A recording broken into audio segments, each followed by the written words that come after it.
Hello everyone, this is RJ Sharkar. It's a great opportunity to present our work, Voting Credential Management System for Electronic Voting Privacy in IP Networking Conference 2020. The authors are me, RJ Sharkar, Sang-Hyun Woon, Dr. Wenjun Fan, Maria Sarakis, and Dr. Sang Chang. At first, I will talk about the background of our work, followed by the motivation and goals of the proposed work. Then I will forward with the threat model, after which the proposed system will be described, and at last comes the conclusion of our work. Electronic voting is a voting system where the votes are casted and counted electronically. Electronic voting can be of two types. One is using EVM machines, stands for electronic voting machine, where the voters go to the polling booth physically and cast votes using the electronic machine. Another one is internet voting. Here, voters can cast their votes from home using computer or any personal mobile device. So our work is based on this internet voting. Uh, many countries are using electronic voting so far, such as Brazil, Canada are using EVM machine for casting and counting votes, whereas Estonia, New South Wales in Australia are using internet voting. There are many challenges in internet voting, such as authentication, ballot and server integrity, client integrity, end-to-end verifiability, where the focus is on verifying voters' eligibility, preventing the modification or removing ballots, making the client software and the voting server resistant to tampering, public verification of the casted ballot. Our work is actually based on the voting privacy. Voting privacy can be in two forms. One is personal information privacy, where the goal is to hide the personal information of the voter, and the other one is voting anonymity, where the goal is to anonymize each ballot so that the ballot cannot be tracked to its voter.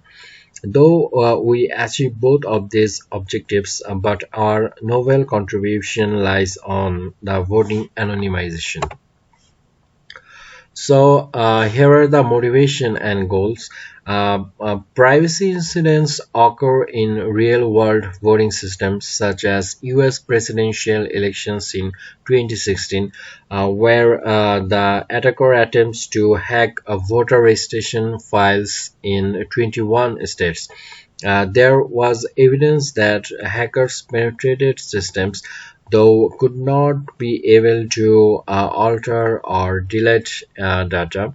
Uh, in DEFCON voting village in 2017, 25 pieces of election equipment, and most of them used in US local and state elections, were made available to hackers, and all were based.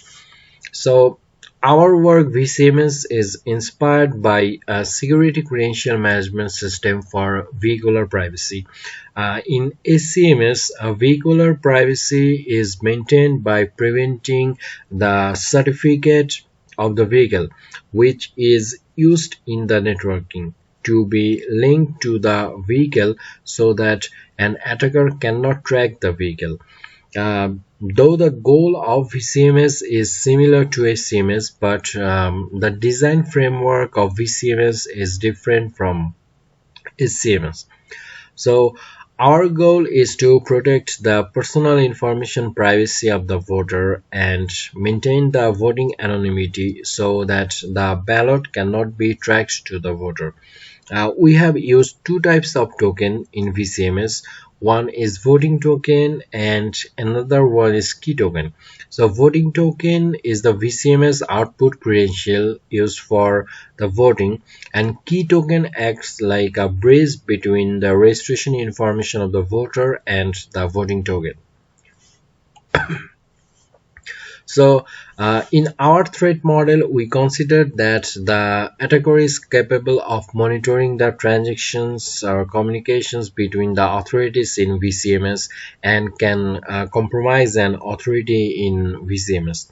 We also consider that the voter or attacker can generate new token or modify the received token. However, we assume that the authorities themselves do not launch any active threats.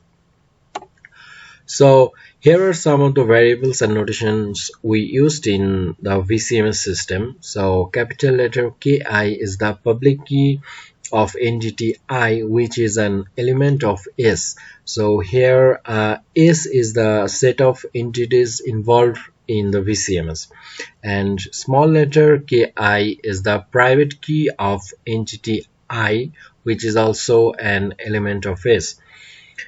If is the digital signature, where the private key of the sender is used to sign the payload, and if inverse one is for verifying the digital signature, where the receiver verifies the digital signature using the public key of the sender.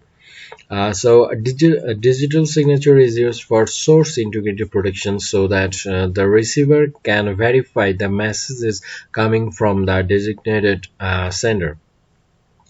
G is for asymmetric encryption and decryption. G is for asymmetric encryption, where the public key of the receiver is used to encrypt a payload, and G inverse 1 is for asymmetric decryption, where the receiver uses its private key to decrypt the payload. Asymmetric encryption and decryption are used for confidentiality protection, so that the only the respective receiver can decrypt the payload. And S is for symmetric encryption or decryption, where only one key is used for encryption and decryption. H is for hash function, which is used for message integrity protection. Using H, the receiver can compute its own hash of the received message, so that it can verify that the message has not been modified by an attacker in the middle. So here are the steps of the voting phases, which starts from setting up the authorities in the voting system, then registration of the voter, verification of the eligibility of the voter during the voting, casting of the votes, and counting of the votes, called tabulation. So our work is focused on the registration and verification phase in the voting process. So in VCMS, we used multiple authorities for registration and verification. One may ask question that, oh, why not single authority? So in this slide, we'll show the problem of using single authority. So here V is the voter, A is the authority, and VF is the verifier. So at first, we will send the registration information to the authority A. A will generate the voting credential or token from that information, and then it will send it to the voter and the verifier. So after that, the voter will use that token and to sign the voting ballot, and will send it to the verifier. So the verifier will check the voting credential or token from A and from V, and if it matches, then it will proceed to the further steps.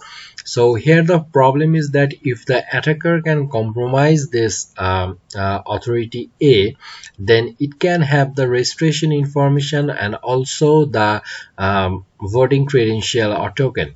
So that that means that the voting privacy will be breached. So that's why we have used multiple authorities. So here we will see the steps in VCMS. So in step 0, the voter V will send the registration information to the authority RA. RA is the registration authority. And then in step 1, the RA will send C tilde V to CA. C tilde V is the information needed to generate the certificate of the voter. So this certificate is generated by CA, certificate authority. So C tilde V is signed using the private key of RA and is encrypted using the public key of the CA. And also the RA will send the hash of the C tilde V to CA. So that the CA can decrypt the C tilde V using its private key, and it can verify that this C tilde V is coming from RA using the public key of RA. So after that, in step 2, the CA will send the certificate of the voter to the authority called KTA. This is key token authority. So again, the CV will be encrypted using the public key of KTA and will be signed using the private key of the CA, so that the KTA can verify that the CV is coming from a CA using the public key of CA, and it can decrypt CV using its private key. So in step 3, the KTA will send the key token of the voter to the voter. So in this step, again, in similar process, it will be encrypted using the public key of the voter, and it will be signed by the private key of the KTA, so that the voter V can decrypt it using its private key, and it can verify that this key token is coming from the KTA using the public key of the KTA. So in step 3, also the KTA also will send the key token to the authority called VTA, voting token authority. So the VTA will get the key token from KTA, and after that, in step 4, the voter will send the key token to the authority VTA. So here in step 4, the voter does not need to sign the payload, since the source integrity is protected, as only the voter V can correctly retrieve the key token KTV. So we also did it so that the VTA does not get the public key of the voter V. So after that, the VTA will check the KTV from V and KTV from KTA. So if it matches, then it will go to the next step, step 5. So in step 5, the VTA will send the voting token to the voter. So here this will be signed using the public key of VTA, and it will be encrypted using the key KTV, the key token of the voter, so that the voter who has retrieved this key token can be able to successfully decrypt the voting token. So after this, the VTO will also send this voting token to the verifier, and in similar process it will be uh, uh, decrypted using the private key of the verifier, and it will the verifier can verify that this message is coming from VTA using the public key of VTA. So after that, in step 7, uh, the voter will encrypt the ballot of the ballot using symmetric encryption. So it will use the VTV, voting token of the voter, and it will send the hash of the voting to a VTV. So the verifier will get the voting token from both VTA and V. So if it matches, then then the verifier will process the ballot. And in step 7, the voter uses a symmetric encryption using a VTV as the key instead of using A for a digital signature, so that an attacker monitoring the transaction cannot identify which voter it is.